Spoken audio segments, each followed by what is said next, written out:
At sabi nga ni Santa Clara, we become what we love, and who we love shapes what we become.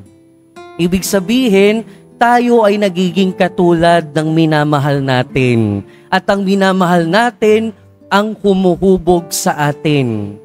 Kaya siguro yung mga mag-asawa, habang tumatagal, lalong nagiging magkatulad.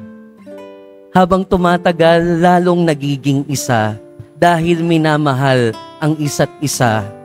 Kaya din siguro yung mga naghihiwalay dahil magkaiba.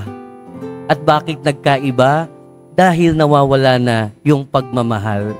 Pero kung nagkakaroon tayo ng mas malalim na pagmamahal sa Eucharistia, sa tinapay na nagbibigay buhay, tayo ay magiging katulad ng minamahal natin. Magiging katulad tayo ng ating Panginoong Hesukristo.